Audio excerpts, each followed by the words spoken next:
ദേശം അരികിൽ കേൾക്കുന്നു ഞാനാ ശബ്ദം. അകലെ കാണുന്നു ഞാനാ ദേശം അരികിൽ കേൾക്കുന്നു ഞാനാ ശബ്ദം. കാനാനിൽ നിനക്കായി കൺമണി പോലെ കാത്തു സൂക്ഷിച്ചൊരു ദേശം. കാനാനിൽ നിനക്കായി കൺമണി പോലെ കാത്തു സൂക്ഷിച്ചൊരു ദേശം. വാഗ്ദത്ത ദേശം നിൻ മുമ്പിൽ അകലെ കാണുന്നു ഞാനാ ദേശം അരികിൽ കേൾക്കുന്നു ഞാനാ ശബ്ദം. Good morning everybody. ഇന്ന് ഓഗസ്റ്റ് 9 നമ്മുടെ ഇന്നത്തെ ധ്യാനത്തിന് വേണ്ടിയിട്ടുള്ള വിഷയം വിഘടന വിരുദ്ധ പോരാട്ടം. പൗലോസ് അപ്പോസ്തലൻ എഫേസ്യർക്ക് എഴുതിയ ലേഖനം 4-ാം അധ്യായത്തിൻ്റെ 14-ാമത്തെ വാക്യത്തിൽ പ്രകാരം പറയും, അങ്ങനെ നാം ഇനി മനുഷ്യരുടെ ചതിയാലും ഉപായത്താലും തെറ്റിച്ചു കളയുന്ന തന്ത്രങ്ങളിൽ കുടുങ്ങിപ്പോകുവാൻ തക്കവണ്ണം ഉപദേശത്തിൻ്റെ ഓരോ കാറ്റിനാൽ അലഞ്ഞുഴലുന്ന ശിശുക്കളായിരിക്കാതെ സ്നേഹത്തിൽ സത്യം സംസാരിച്ചുകൊണ്ട് ക്രിസ്തു എന്ന തലയോളം സകലത്തിലും വളരുവാൻ ഇടയാകും.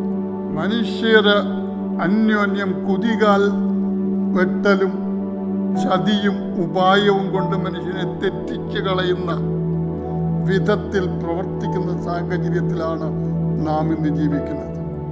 യൂറോപ്യൻ യൂണിയനിൽ ഒരു നിയമമുണ്ട്. അവരുടെ രാജ്യത്ത് താമസിക്കുന്ന മറ്റ് വിദേശ പൗരന്മാർക്ക് അവിടെ സംരക്ഷണം കൊടുക്കണമെന്ന് ഒരു നിയമം അവർക്കുണ്ട്.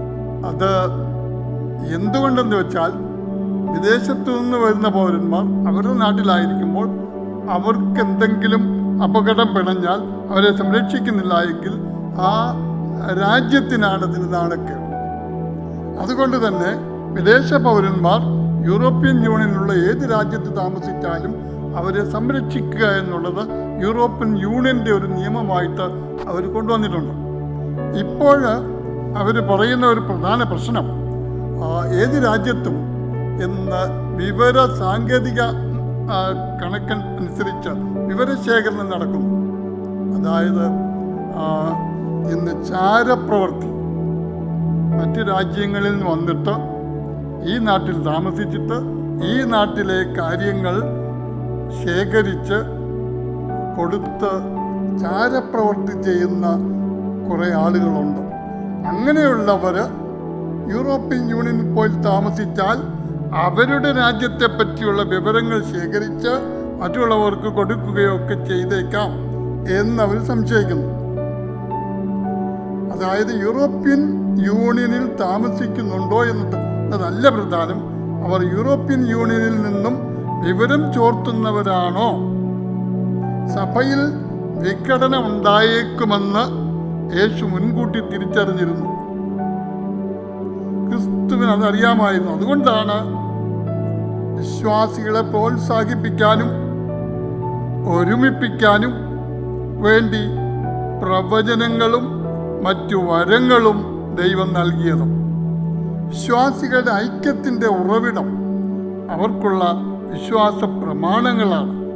അത് വിശുദ്ധന്മാരെ യഥാസ്ഥാനപ്പെടുത്തുവാനും ക്രിസ്തുവിൻ്റെ ശരീരത്തിൻ്റെ ആത്മീയ വർധനയ്ക്ക് വേണ്ടിയുമായിരുന്നു. വിശ്വാസത്തിൻ്റെ ഐക്യം ഉൽപ്പാദിപ്പിക്കുന്നത് തിരുവെഴുത്തിൻ്റെ ഭാഗമായി തീർന്ന പ്രവാചക സന്ദേശങ്ങളാണ്. എന്നിരുന്നാലും ഭിന്നതകൾ തടയുവാൻ പ്രവാചകന്മാർ ചില സഭാ തീരുമാനങ്ങളെ സ്ഥിരീകരിച്ച സംഭവങ്ങളും നമുക്കറിയാം. ഉദാഹരണത്തിന്, പഴയ നിയമത്തിലെ ആചാരപരമായ നിയമങ്ങൾ വിശ്വാസികൾ പാലിക്കണമോ എന്ന് വിവാദമുണ്ടായപ്പോൾ പരിഹാരം കാണുവാൻ ഒരു തീരുമാനമെടുക്കേണ്ടി വന്നു. ആ നിയമങ്ങൾ മേലാൽ ബാധകമല്ലെന്ന് ഒരു സഭാ ഉപദേശക കമ്മിറ്റി നിരീക്ഷിച്ചു. അതിനുശേഷം 2 പ്രവാചകന്മാർ ആ തീരുമാനത്തെ സ്ഥിരീകരിക്കുകയും ചെയ്തു. യൂദയും ശീലാസും പ്രവാചകന്മാരായിരുന്നു അക്കാലത്ത്. അവർ വചനം കൊണ്ട് സഹോദരന്മാരെ പ്രബോധിപ്പിക്കുകയും ഉറപ്പിക്കുകയും ചെയ്തു. വരാനിരിക്കുന്ന വെല്ലുവിളികളെക്കുറിച്ചുള്ള പ്രവചനം നിരാശയുടെ ഫലമായി സഭ ഉപേക്ഷിക്കുന്നതിൽ നിന്നും ജനങ്ങളെ ഈ പ്രവാചകന്മാർ തടഞ്ഞു. കൂടാതെ പുതിയ നിയമകാലത്തെ പ്രവാചകന്മാർ പൗലോസിന്റെ കാരാഗ്രഹവാസത്തെക്കുറിച്ചും പ്രവചിച്ചു. കൂടാതെ യഹൂദയിലെ വിശ്വാസികൾക്ക് ആവശ്യമായിരുന്ന ക്ഷാമത്തെക്കുറിച്ചും അവർ പ്രവചിച്ചു. ഈ പ്രവാചകന്മാർ സഭ വിട്ടു പോകാൻ തീരുമാനിച്ച പലരെയും വിശ്വാസത്തിൽ ഉറപ്പിക്കുകയും അവരെ സഭയിൽ നിന്നും പോകുന്നതിൽ നിന്നും പിന്തിരിപ്പിക്കുകയും ചെയ്യുകയുണ്ടായി.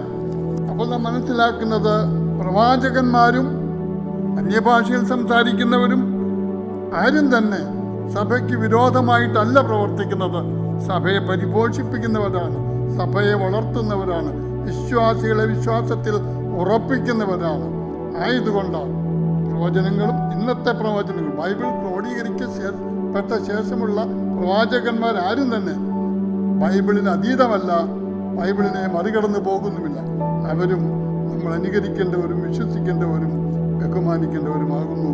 ആയതുകൊണ്ട് നമ്മുടെ പ്രവാചകന്മാരെയും അതുപോലെ അന്യഭാഷ സംസാരിക്കുന്നവരെയും മറ്റു വരങ്ങൾ ലഭിച്ചവരെയും ഉപയോഗിച്ച് സഭ വളരുവാൻ ഇടയാകട്ടെ എന്ന്